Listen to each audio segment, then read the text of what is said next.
in and around the City of London, including Scrooge's chambers and offices, the Cratchit home, Fred's home, Scrooge's school, Fezziwig's offices, Old Joe's hideaway.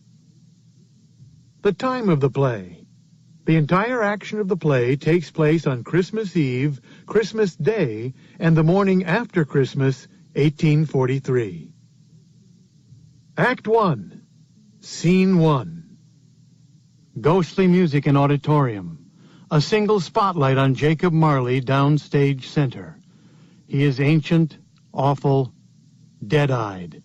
He speaks straight out to auditorium. My name is Jacob Marley, and I am dead. Oh, no, there's no doubt that I am dead. The register of my burial was signed by the clergyman, the clerk, the undertaker, and by my chief mourner, Ebenezer Scrooge.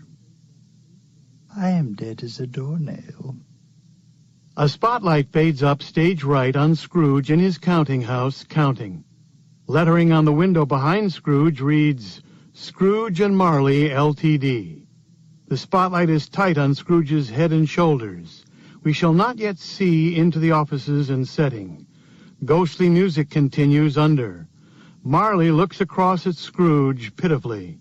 After a moment's pause, I present him to you.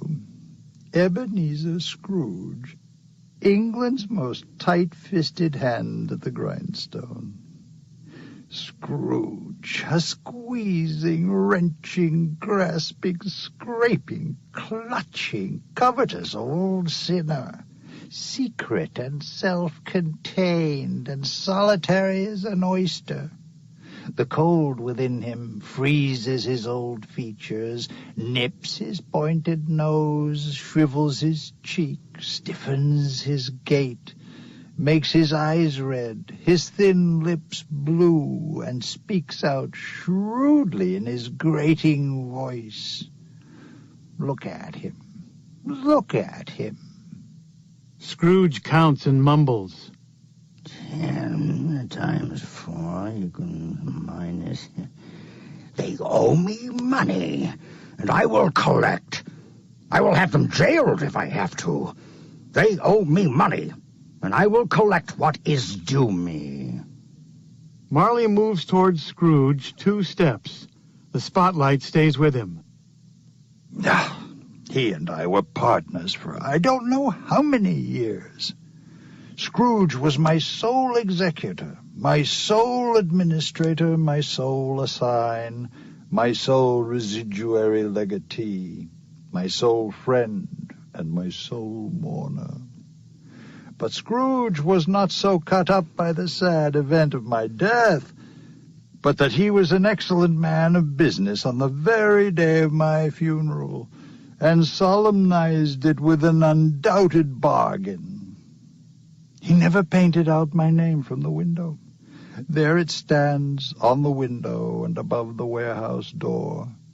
Scrooge and Marley.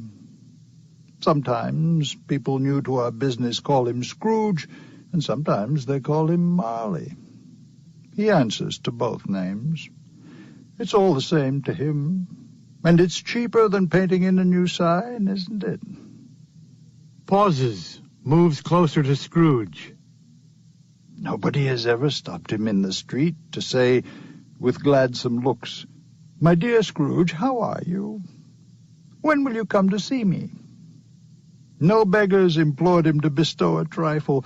No children ever ask him what it is o'clock. No man or woman, now or ever in his life, not once, inquire the way to such and such a place. Marley stands next to Scrooge now.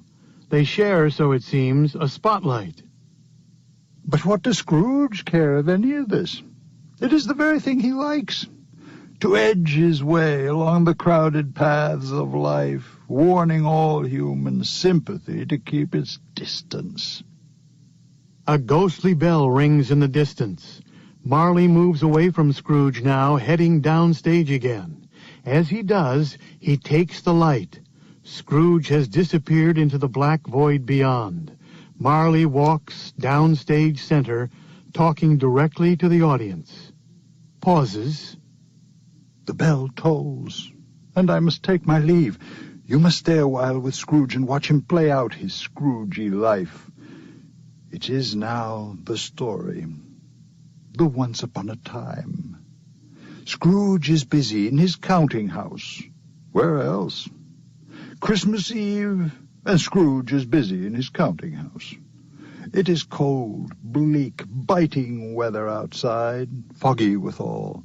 And if you listen closely, you can hear the people in the court go wheezing up and down, beating their hands upon their breasts and stamping their feet upon the pavement stones to warn them. The clocks outside strike 3. Only 3, and quite dark outside already.